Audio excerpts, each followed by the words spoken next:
I swear these people यार। छोड़।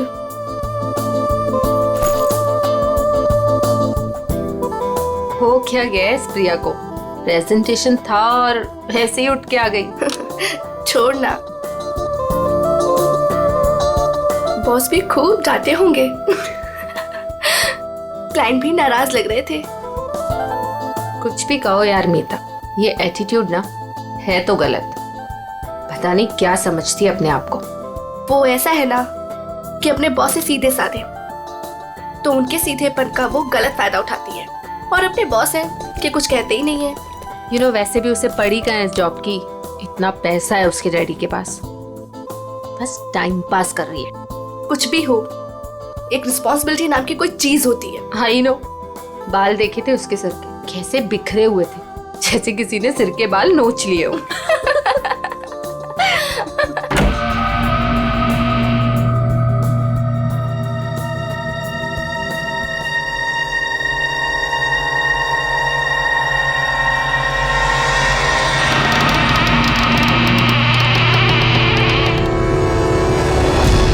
प्रिया,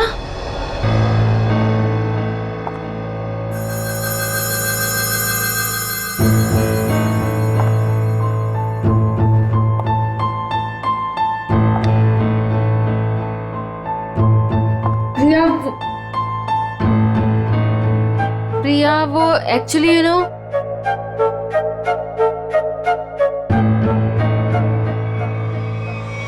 प्रिया, प्रिया, प्रिया, प्रिया, प्रिया, प्रिया, प्रिया, प्रिया, प्रिया, प्रिया, प्रिया, उठो प्रिया, प्रिया, प्रिया क्या हुआ?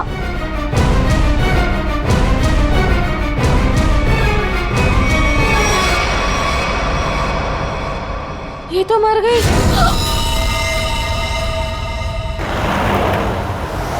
अशोक, जी मैडम। आगे जो ढाबा दिख रहा है ना? हाँ दिख रहा है मैडम। अशोक, पहले पूरी बात तो सुन ले, फिर बोलना। मुझे लगा मैडम आपकी बात खत्म हो गई। चुप कर, बीच में बोल पड़ा। मुझे मालूम है कि तुझे दिखता है, फिर मैं ये सवाल क्यों करूंगी? ठीक है मैडम, आगे बढ़िए, बताइए आगे। आगे नहीं बढ़ना है, गाड़ी ढाबे पे लगाना, कुछ खाएंगे पिएंगे। हाँ मैं... रुक रुक, आ गया ढाबा। जी।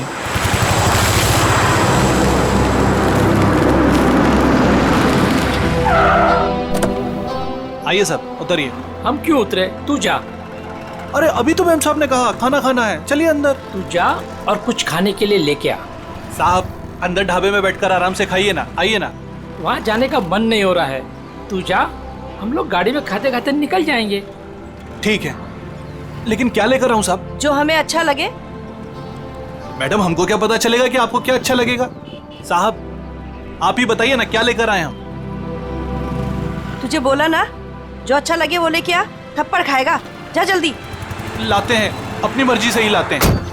कह दिया कि अपनी मर्जी से लेकर आओ। अब अपनी मर्जी से कुछ भी लेकर आएंगे तो कहेंगे ये काहे लेकर आया, वो काहे लेकर आया।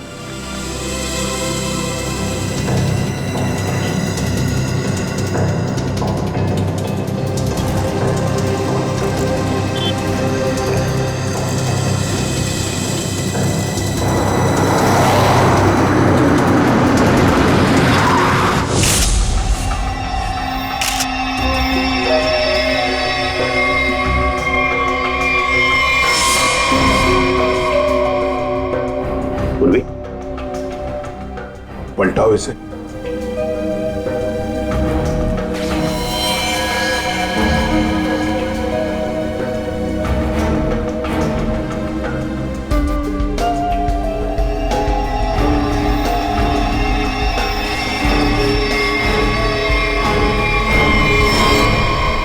कोई घाव या चोट का निशान नहीं। हाँ, ना मुंह से कोई झाग निकला है, ना शरीर पर कोई नीले रंग के निशान है, ना कोई पंक्चर मार्क्स सुई के या और कुछ। ये जहर का मामला तो नहीं है।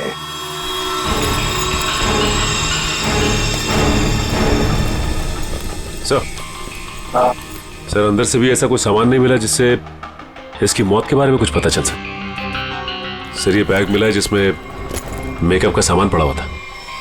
मेकअप का सामान?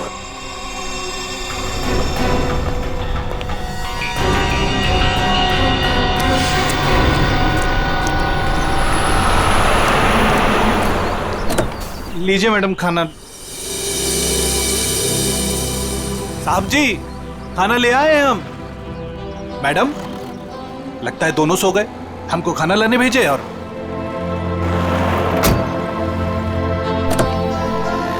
हमको समझ में नहीं आता है हमारे साहब और मालकिन का। हमको बोले खाना लाओ और जरूर दवाई खाकर सो गए होंगे। 50 बार समझाया है कि भैया खाना खाने के बाद दवाई खाओ, पर नहीं, भूल जाते हैं। लगता है कि कुंभकर्ण जो बूटी खाता था वही इनकी दवाई में मिला दी है डॉक्टर ने। चलो चलते हैं घर लेके। कहा है ना कि रास्ते में जगेंगे तो खिला देंगे, नहीं तो हम तो हैं ही। चल हमरी राम प्यारी। ये बैग किसका है? सर ये प्रिया का है। प्रिया का बैग है। वैसे मीता और शीना, वैसे प्रिया आप दोनों के सामने बाहर आई, फिर वहीं पर गिरी और अपना दम तोड़ दिया, है ना? तुम दोनों ही थी ना?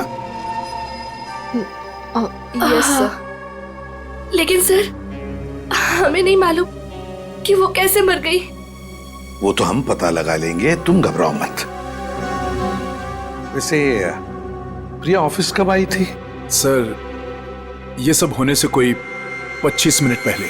वो ऑलरेडी लेट थी सर प्रेजेंटेशन के लिए। हम लोग उसका इंतजार कर रहे थे। क्लाइंट्स भी नाराज थे। वो आई, उसने सबको सॉरी बोला और प्रेजेंटेशन शुरू किया। पर वो थोड़ा लॉस्ट लग रही थी सर, नर्वस भी लग रही थी। क्लाइंट्स भी इंप्रेस नहीं थे, तो मैं उसे बाहर लेकर गया और समझाया कि उसे रेस्ट की जरूरत है। She was looking lost. Then I told her, go to the washroom and get freshen up. Look presentable. और फिर 15-20 मिनट के बाद में मीता और शीना के चीखने की आवाज आई। हम भागकर वहां पहुंचे तो प्रिया मरी पड़ी थी। निखिल, काम करो। प्रिया की बॉडी, प्रिया की बैग, उसके अंदर जो भी सामान है, कॉस्मेटिक्स वगैरह, और फिर खाने पीने की चीजें, सब का सब फोरेंसिक लैब भेज दो। वैसे प्रिया का पर्सनल नंबर या फिर उसके घर का नंबर, उसके घर वालों का नंबर तो होंगे ना शायद आपके पास? और यस सर, मेरे पास उसके मम्मी और पापा दोनों का नंबर है।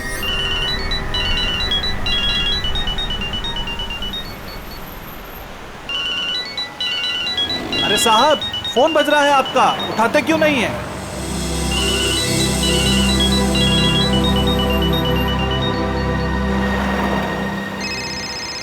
अरे अब मैडम आपका फोन बज रहा है, आप भी नहीं उठा रही हैं। अरे मैडम जी अब आपका भी फोन बज रहा है। दोनों घोड़े बेचकर सो रहे हैं।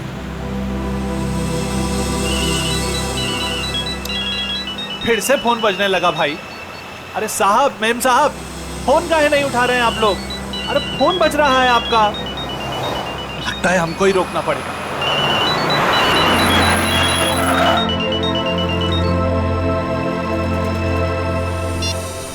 हेलो, कौन? मिस्टर कुमार? नहीं, हम अशोक बोल रहे हैं, बोलिए। अशोक? तुम कौन हो? साहब के सारथी बोल रहे हैं, बोलिए। सारथी? अरे वाहन चालक बोल रहे हैं उनके, बताइए। हो, उनके ड्राइवर बोल रहे हो तुम? ड्राइवर नहीं है हम, शॉफर है उनके। बात करते हैं, आपको ड्राइवर लगते हैं हम। देखिए आप जो कोई भी हैं, मिस्टर एंड मिसेस कुमार कहाँ पे? दोनों हमारी गाड़ी में हैं, सो रहे हैं। हम दोनों को सैर करा रहे हैं। पर आप कौन है? आप पहचान वाले नहीं लगते। देखिए मैं सीआईडी से बोल रहा हूँ। सीआईडी? क्या हुआ साहब? आप मिस्टर एंड मिसेस कुमार को प्रिया के ऑफिस में लेके आइए प्लीज। वो तो ठीक है साहब, लेकिन हुआ क्या? सब ठीक तो है ना? प्लीज आप आ जाइए, फिर बात करते हैं, ठीक है? हाँ साहब, हम तुरंत आते हैं।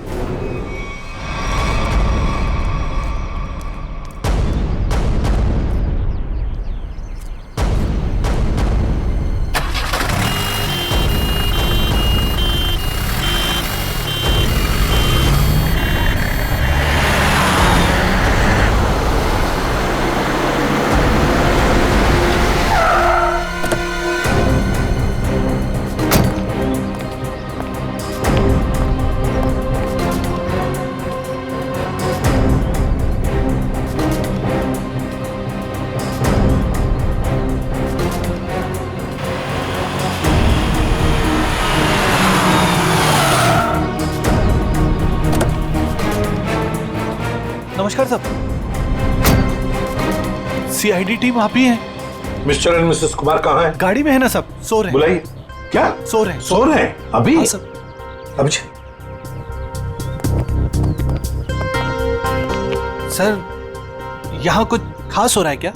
मतलब आपने बुलाया है इसलिए? जी हाँ, खास बात है। कुमार जी की बेटी प्रिया की मौत हो गई है। क्या बात कर रहे हैं सर आप? जी हाँ। Mister Kumar. Mrs Kumar. Mrs Kumar. Kumar साहब। मिस्टर कुमार।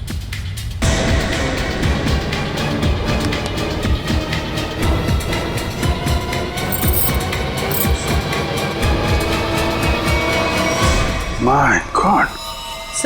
सर ये भी? सचिन, कब से नौकरी कर रहे हो तुम कुमार जी के पास? साहब पिछले 3 सालों से हूँ साहब के पास। 3 साल? जी सर। चेक करो, देखो मौत की वजह पता चलती है क्या है। सब हाँ। मिस्टर कुमार और मिसेस कुमार ये दोनों तो मर चुके हैं। क्या? नहीं सर। हाँ पूर्वी।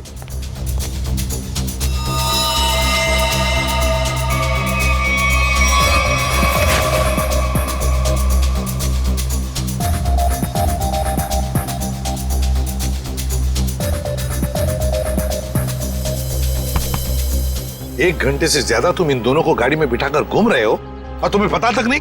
नहीं सर, ऐसा कैसे हो सकता है? अरे जब पूना से हम लोग निकले थे तब साहब और मेम साहब एकदम ठीक थे। बल्कि रास्ते में मेम साहब ने मुझे कहा कि ढाबे पर गाड़ी रोक लो, खाने के लिए कुछ लाना है। गाड़ी ढाबे पे लगाना, कुछ खाएंगे पिएंगे।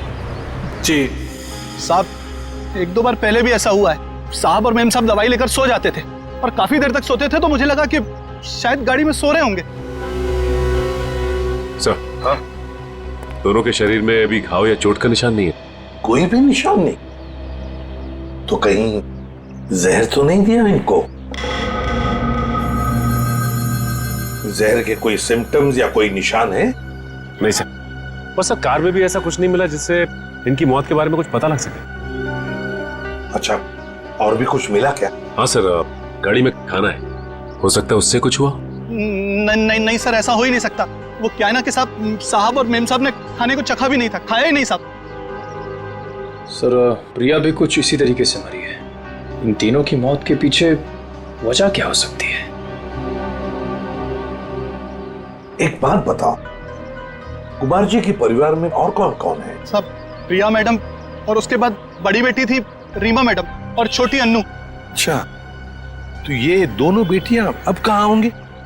साहब, अब रीमा जी तो अपने पति धीरज के साथ अंधेरी में रहती हैं। अन्नू मैडम अपने माता पिता के साथ मलाड वाले फ्लैट में।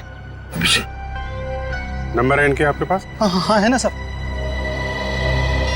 सचिन, ये सब अन्नू मैडम का नंबर है सर।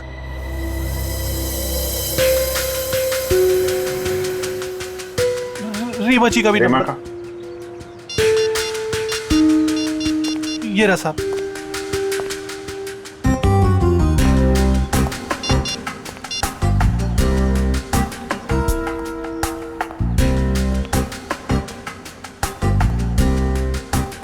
हेलो रीमा जी, मैं सीआईडी से इंस्पेक्टर अभिजीत बोल रहा हूँ। आप सीआईडी ब्यूरो आ सकती हैं? वो हम आपको बाद में बताएंगे, थोड़ा अर्जेंट है। आप प्लीज़ जल्दी आइए। या ओके। सर, रीमा को बोल दिया है सीआईडी ब्यूरो आने के लिए। और सर अनु तो फोन ही नहीं उठा रही। हो सकता है साहब कॉलेज गई होंगी। कौन से कॉलेज में?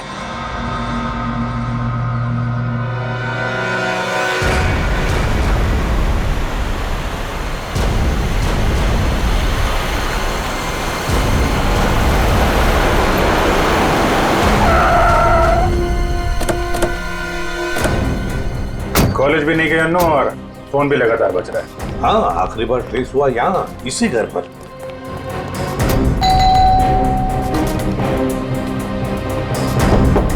अन्नू,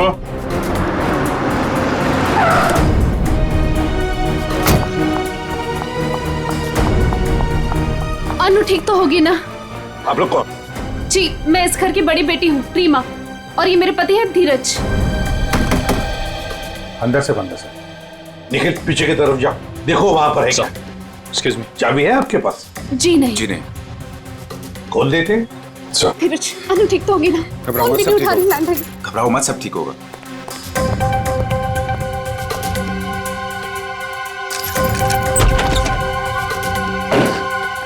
अनु अनु! अनु अनु! अनु अनु!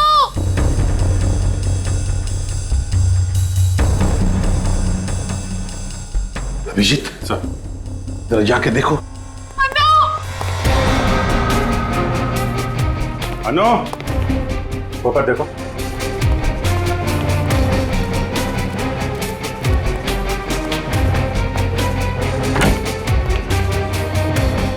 हाँ सचिन।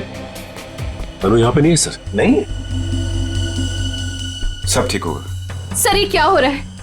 पहले मेरे माँ बाप चले गए, फिर प्रिया और अब अनु। अनु का कुछ पता नहीं चल रहा। सब पता चल जाएगा।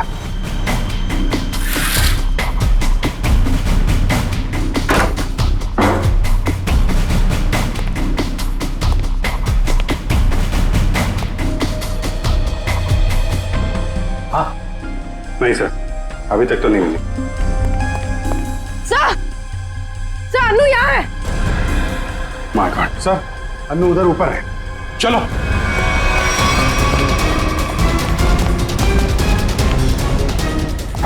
अनु जिंदा है, बेहोश है।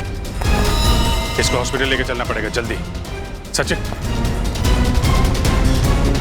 हाँ अभिजीत सर, बेहोश है, हॉस्पिटल लेके जा रहे हैं। जल्दी चलो।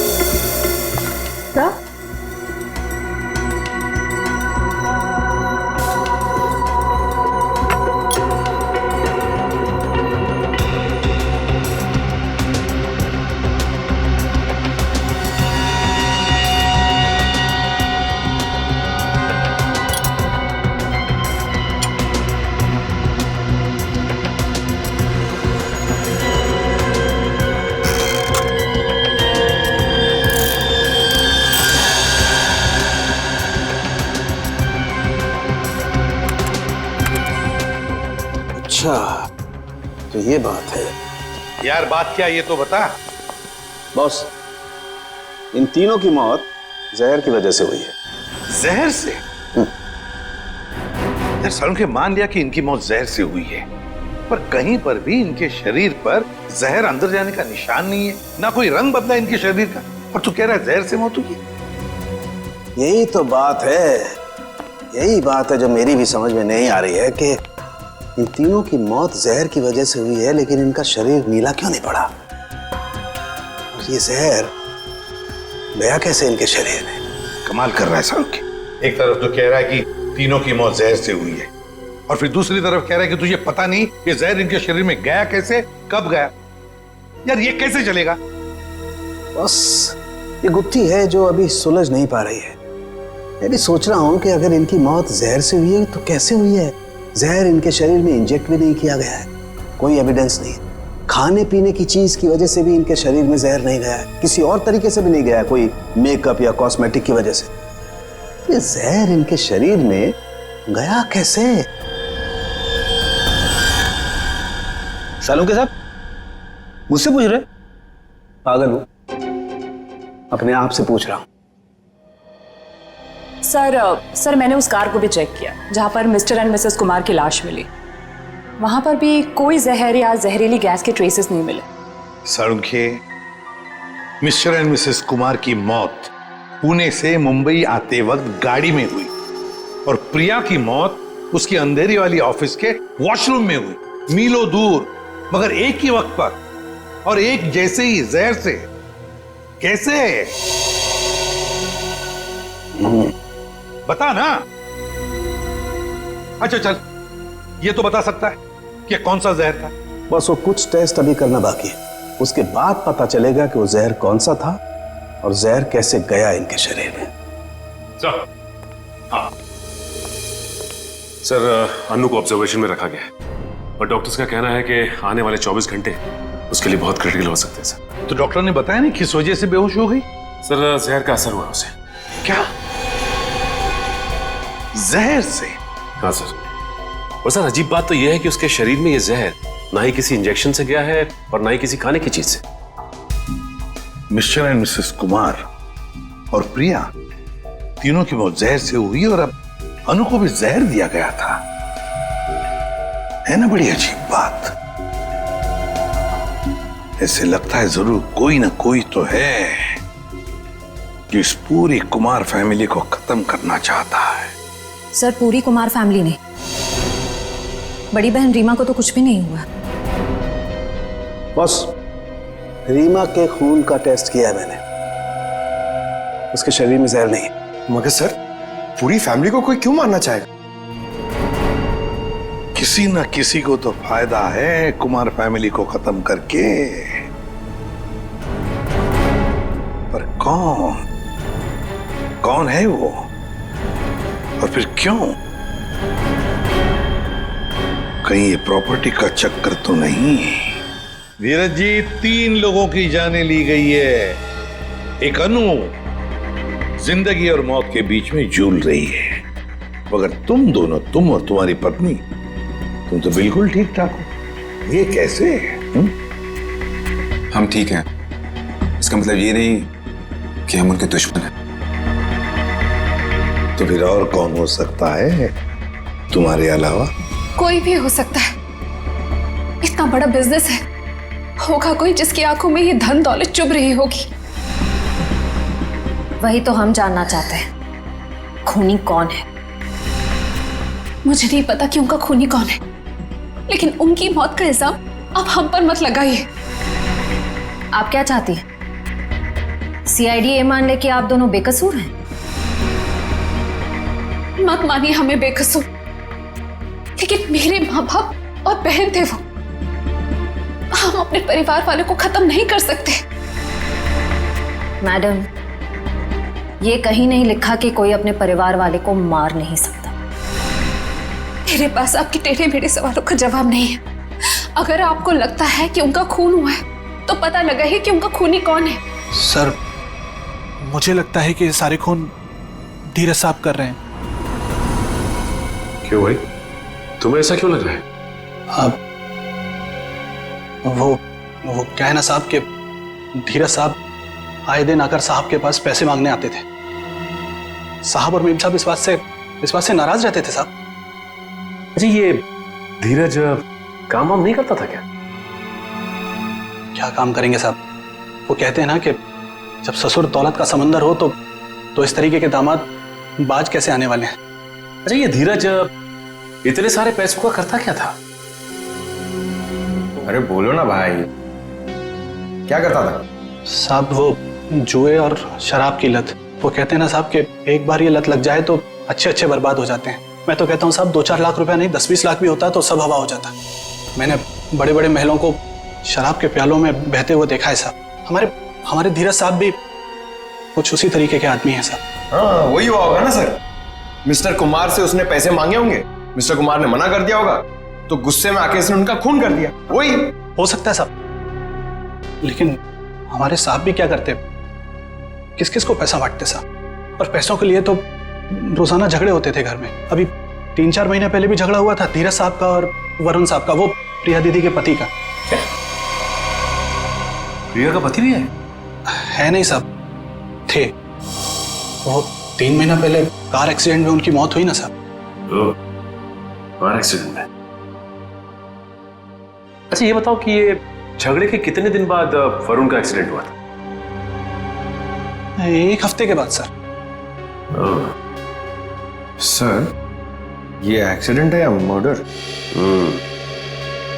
पंकज, ये सारा का सारा चक्कर प्रॉपर्टी के लिए हो रहा है। धीरज को सारी की सारी प्रॉपर्टी खुद ही चाहिए थी। प्रॉपर्टी मुझे कैसे मिलेगी सर? बताओ, चल बता देता हूं।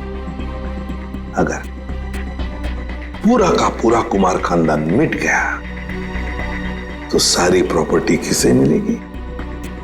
तुम्हारी पत्नी रीमा को। अगर रीमा को कुछ हो गया तो फिर प्रॉपर्टी किसके नाम पर हो जाएगी? धीरज जी, प्रॉपर्टी तुम्हारे नाम पर हो जाएगी। क्यों बोलती बंद? क्या बोलूं सर? आप लोगों को कोई मिल नहीं रहा है, आप लोगों को समझ नहीं आ रहा किसे फंसाएं, तो आप लोग मुझे पकड़ रहे हैं सर।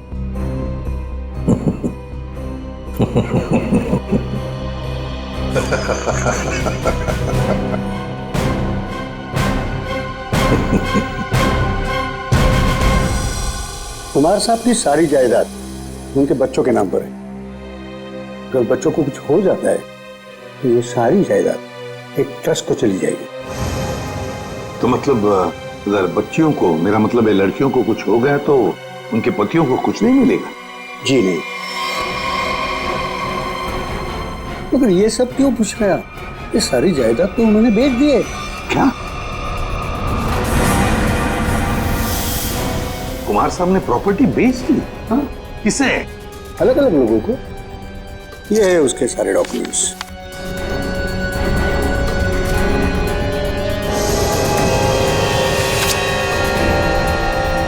गोवा की प्रॉपर्टी, पूना की प्रॉपर्टी, महाबलेश्वर वाली प्रॉपर्टी, और हाँ, सारे पेपर्स पे उनके साइन है। साइन? ये सारे डॉक्यूमेंट्स मुझे आज ही अभी मिले हैं कुरियर से। क्या? ये सारी प्रॉपर्टीज के पेपर आज ही मिले आपको? हाँ। और ये जो प्रॉपर्टी बेच के जो पैसे मिले वो कहाँ है? मुझे नहीं पता सर, कुमार साहब ने ये सब अचानक भेज दिया। ये जानकर मैं उनको फोन करने वाला था, मगर पता चला कि उनकी मौत हो गई। फिर हाँ, तो मैंने सारे खरीदारों को फोन किया था, तो उन्होंने बताया कि ये सारी डीलिंग एक ही एजेंट के जरिए हुई है। बायर्स की कुमार साहब से मुलाकात तक नहीं हुई है। सारी प्रॉपर्टी की डील एक एजेंट ने की है? जैसे कि बायर्स ने उसका हुलिया बताया था, उसके मुताबिक तो एक ही एजेंट हो सकता है। गाड़ी, बड़ा चश्मा और हाँ, गोल्ड कैप भी थी। क्या आप ऐसे किसी एजेंट को जानते हैं जिसने कुमार जी के लिए पहले भी कुछ काम किया हो? नहीं। पापा हमें बिना बताए ऐसा कर ही नहीं सकते। ये पक्का किसी की चाल है प्रॉपर्टी हड़पने की। सर, रीना बिल्कुल सही कह रही है। मुझे लगता है कोई हमारे साथ गेम खेल रहा है। पापा ऐसा बिल्कुल नहीं कर सकते हैं। और करते भी तो हमें पता होता कि पैसे कहाँ हैं। सर, मुझे लगता है ये सिग्नेचर नकली है। किसी ने पापा के सिग्नेचर कॉपी करे हैं। जी नहीं, सिग्नेचर्स मैंने चेक किए और नहीं है कुमार साहब के। ये अंकल, आप पापा को जानते हैं। पापा ऐसा कर ही नहीं सकते। वो हमें बिना बताए इतना बड़ा फैसला ले ही नहीं सकते। ये पक्का किसी की चाल है, कोई फ्रॉडरी, कोई फ्रॉड है। कोई तो है जो इन सब चीजों पे नजर रख रहा है, वरना ऐसे कैसे हो सकता है कि आज ही प्रॉपर्टी के पेपर आए और आज ही कुमार साहब की मौत हो गई। हाँ, ताकि कुमार साहब किसी को सच्चाई बता ना सके। सर, लेकिन ये कर कौन सकता है तो कोई ये परिवार वाला ही, वरना बाहर वाले को कुमार साहब से साइन लेना और उनको बिना शक हुए आसान नहीं है।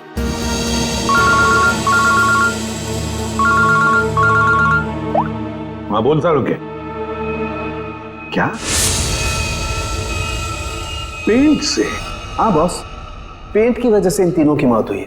यार सारू तो क्या बात कर रहा है? क्या पेंट पी लिया उन्होंने? पेंट नहीं पिया है बॉस, पेंट में जहर मिला हुआ था और वो जहर इनके फेफड़ों में पहुंचा, इसकी वजह से इनकी मौत हुई है। ये देख सारू के हवा में बात मत कर, जल्दी बता दे असली बात क्या है। देखो, तुम जानते हो मैं बिना सबूत के कुछ नहीं कहता हूँ।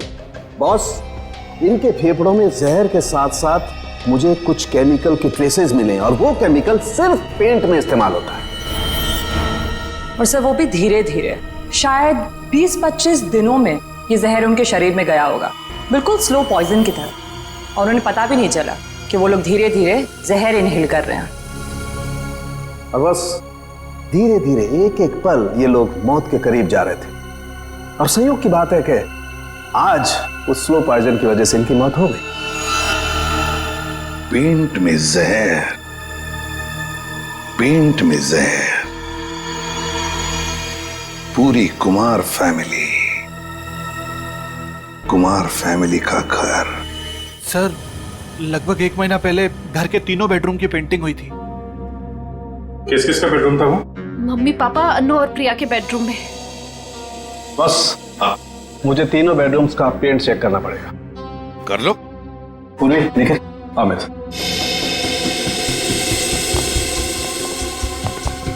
ये पेंटिंग का कॉन्ट्रैक्ट किसने लिया था? सर, विपुल नाम का कॉन्ट्रैक्टर है, उसे कॉन्ट्रैक्ट दिया गया था पेंटिंग का। निखिल, पूर्वी, तुम इन दोनों रूम्स में जाओ और दोनों रूम्स के पेंट को स्क्रैच करके लेकर के आओ। सर ले लो। और सुनो, ये मास्क जरूर पहन लेना, ठीक है? सर, एक बात मुझे अभी भी समझ में नहीं है। पेंट में जहर की वजह से तीनों की मौत हुई थी, लेकिन जो इस घर में काम कर रहे हैं उन्हें कुछ क्यों नहीं हुआ? सिंपल बात है ना धीरज, जो लोग इस घर में काम करते हैं वो बेडरूम में ज्यादा वक्त नहीं गुजारते। बेडरूम में तो घर के लोग रहते हैं ना ज्यादा देर तक। रात में, दिन में भी कभी कभी आदमी सो जाता है, तो असर उन्हीं पे ज्यादा होगा।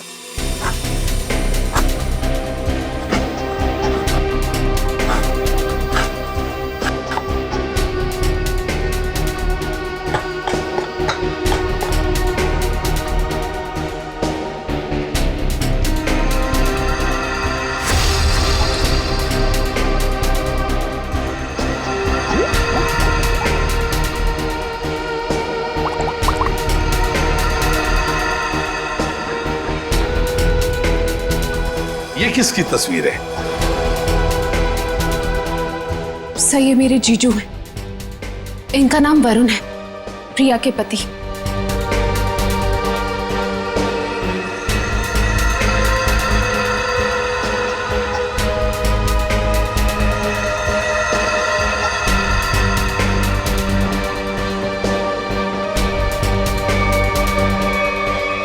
बॉस, कंफर्म हो गया, तीनों बेडरूम के पेंट में जहर है।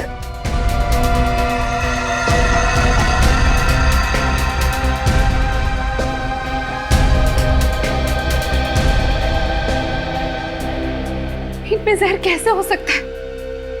कौन कर सकता है और क्यों? पेंटिंग कॉन्ट्रैक्टर विपुल, उठाओ उसे। सर, मैं पेंट में जहर क्यों डालूंगा? मेरी क्या दुश्मनी होगी कुमार फैमिली से? जिसकी दुश्मनी थी कुमार फैमिली से उसने कहा होगा। हाँ सर, और उसके बदले में मोटी रकम ली होगी इसने। सर, आप ऐसा क्यों कह रहे हो? मैं कॉन्ट्रैक्टर हूँ, खूनी नहीं। मैं सच कह रहा हूँ। मुझे तो ये भी नहीं पता कि उस पेंट में जहर था या नहीं। नाटक मत कर, ये नाटक हम लोग रोज देखते हैं। सर, अगर मुझे पता होता कि पेंट में जहर है तो मैं ये कॉन्ट्रैक्ट कभी लेता ही नहीं।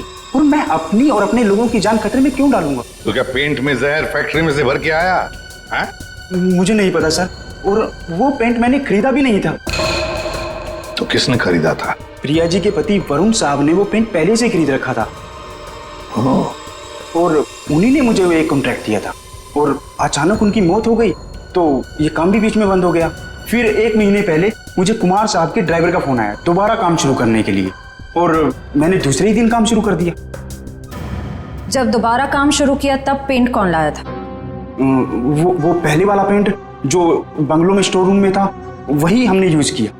सर, स्टोर रूम में कोई भी आसानी से घुस सकता है, और इन 3 महीनों में कोई भी कभी भी जहर मिला सकता है। जाओ, तुम जा सकते हो। जी सर। हाँ सर। हाँ सचिन। सर, उस एक्सीडेंट में वरुण पूरी तरह से जल गया था। अच्छा, तो फिर आइडेंटिफाई कैसे किया, पहचान कैसे की उसकी? उसकी डेंटल रिकॉर्ड से सर। डेंटल रिकॉर्ड से पता चला कि वो लाश वरुण की है। तो क्या एक्सीडेंट था या खून? सर, पुलिस का ऐसा मानना है कि वो खून नहीं था बल्कि एक्सीडेंट था। और उनका तो ये भी कहना है कि कुमार फैमिली में आपस में काफी प्रॉब्लम्स थी, लेकिन उसके बावजूद उनको अब तक कोई भी सबूत नहीं मिला सर। और कुछ? सर हाँ, ये वरुण की एक दोस्त दिशा, उसके साथ अक्सर वो फोन पे बातें किया करता था घंटों घंटों, और जिस वक्त एक्सीडेंट हुआ उससे पहले भी वो दिशा से फोन पे बात कर रहा था गाड़ी चलाते हुए। यही आई विटनेस का भी कहना है। इसीलिए वो सामने से आती हुई गाड़ी को देख नहीं पाया और गाड़ी खाई में गिर गई। दिशा? तो लोकल पुलिस ने दिशा से बातचीत भी की होगी, पूछताछ की होगी, कुछ बताया तुम्हें? हाँ सर, उन्होंने बात की। उनका कहना है कि फोन करते वक्त जिस समय फोन पे बात हो रही थी उस वक्त ये दिशा घर पे ही थी, और साथ ही साथ जब ये एक्सीडेंट की खबर मिली तो सुन के उसे बहुत धक्का लगा। एक शादीशुदा आदमी पराई लड़की से 2-2 घंटे तक बात करता था। पता नहीं उसकी पत्नी प्रिया को यह बात मालूम थी या नहीं। दिशा, दिशा। सर 3 महीने पुराने केस की आप अभी तक तहकीकात कर रहे हैं? मैं ऑलरेडी पुलिस को वो सब कुछ बता चुकी हूँ जो भी मुझे पता था। अब कैसी पूछताछ? ठीक है दिशा जी, हमें इस बात के सबूत मिले हैं कि कुमार की फैमिली के सदस्यों को कोई एक एक करके मार रहा है, इसलिए वरुण की मौत में भी हमें कुछ गड़बड़ नजर आ रही है। शायद उसकी मौत एक्सीडेंट नहीं, मर्डर है। मतलब वरुण की मौत एक हादसा नहीं थी? अब इस बात की तो जांच चल रही है। आप हमें वरुण के बारे में और क्या बता सकती हैं? देखिए, मैं बस इतना बता सकती हूँ कि उसकी अपनी पत्नी से बनती नहीं थी और वो उसे डिवोर्स भी देना चाहता था, पर वो इसके सख्त खिलाफ थी। ये बात आपको वरुण ने बताई? क्यों? काफी देर रात तक 2-2, 3-3 घंटे आप दोनों बैठ के बात करते थे, तो कुछ तो खास बात होगी। एक्चुअली सर, हम दोनों एक दूसरे से बेहद प्यार करते थे और शादी भी करना चाहते थे। अच्छा अच्छा, तो शायद इसीलिए वरुण की पत्नी प्रिया उसे डिवोर्स नहीं देना चाहती थी। शायद। अच्छा, आपको ऐसा लगता है कि ये प्रिया वरुण को जान से मार सकती? पता नहीं सर। अच्छा, क्या ऐसा हो सकता है कि वरुण अभी भी जिंदा हो और कहीं छुप के बैठा हो? क्या बात कर रहे हैं सर? पुलिस ने खुद उस लाश के डेंटल रिकॉर्ड्स को वरुण के डेंटल रिकॉर्ड से मैच करके ही तो उसकी शिनाख्त की है। आपको उनके काम पर भरोसा नहीं? नहीं, वो ऐसी बात नहीं है। हम इस केस के हर पहलू को देखते हैं, और आप वरुण की इतनी करीबी हैं, बहुत कुछ जानती है उसके बारे में, इसीलिए आपसे पूछा। सर, एक तो आप लोग मुंह में उंगली डालकर बात निकलवाते हैं, और जब बता दो तो आप बताने वाले पर ही शक करने लगते हैं। क्या करें, हमारा काम ही कुछ ऐसा है। हम लोग शक से शुरू करते हैं और फिर सबूत तक पहुंच जाते हैं। सर, इन्होंने तो कहा था कि इस घर में ये अकेली रहती है, पर अंदर बेडरूम की अलमारी से ये किसी आदमी के कपड़े मिले, बहुत सलीके से रखे हुए थे। दिशा जी, कुछ बताएंगे आप इन कपड़ों के बारे में? वरुण के हैं। वरुण?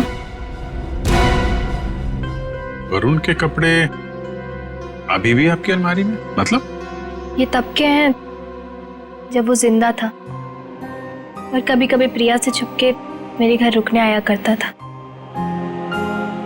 मैं कभी इन्हें फेंक ही नहीं पाई, हिम्मत ही नहीं हुई। इन्हें देख के मुझे उसकी याद आती है और उसे याद करना मुझे अच्छा लगता है। माफ कीजिए दिशा जी, हमने आपका दिल दुखाया, पर हम बस अपना काम कर रहे थे। Thank you very much.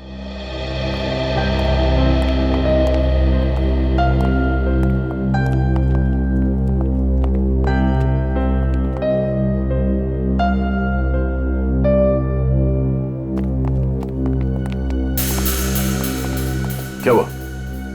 कुछ पूछना रह गया? 1 मिनट। अरे आप लोग श्रेया, फिर से यहाँ पे? 1 मिनट, क्या हुआ? आती है प्लीज। यहाँ पे डेंचर था।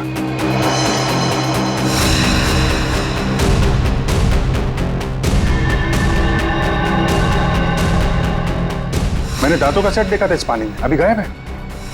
दांतों का सेट यहाँ पे? इसका मतलब है वही है। सर, खिड़की खुली लगता है, वहां से भाग गया। पकड़ो अभिजीत, एक मिनट। हाँ, ये देखो।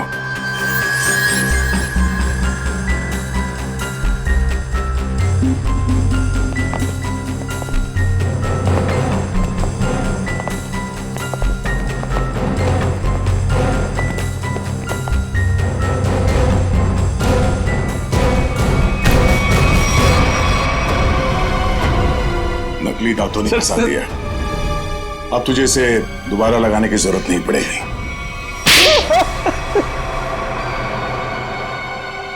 इनका नाम वरुण है, प्रिया के पति। हाँ सर, मैं नहीं मारा। मैंने अपने सास ससुर और प्रिया को मारा। पेट में जहर मिलाकर। अनु बच गई क्योंकि सही समय पे आप उसे हॉस्पिटल ले गए।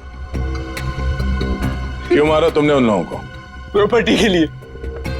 मैंने प्रिया से शादी करी थी पैसों के लिए, लेकिन वो खुद मेहनत करके कमाना चाहती थी। और उधर रीना और धीरज ससुर जी से पैसे ऐंठते रहते थे और मुझे कोई कुछ नहीं देता था। अच्छा, फिर क्या सर, मैंने सबको मारने का प्लान बनाया और पहले पिताजी से ससुर जी से झूठ बोल के मैंने साइन लिए और फिर मैंने सबको मार दिया जिससे किसी को कोई प्रॉपर्टी का हिस्सा ना मिले और मुझ पे शक भी ना हो। तुम्हारी गाड़ी में वो लाश किसकी थी? वो एक लवारिस लाश थी जिसके जबड़े में मैंने अपने दांत लगा दिए थे ताकि लोगों को लगे कि वो जली हुई लाश तुम्हारी है। हाँ सर, पर आप लोग पैसे और प्रॉपर्टी के लालच में क्या क्या करते रहे तुम। खून पे खून किया और मिला क्या है? जेल की काल कोठरी और फांसी का फंदा।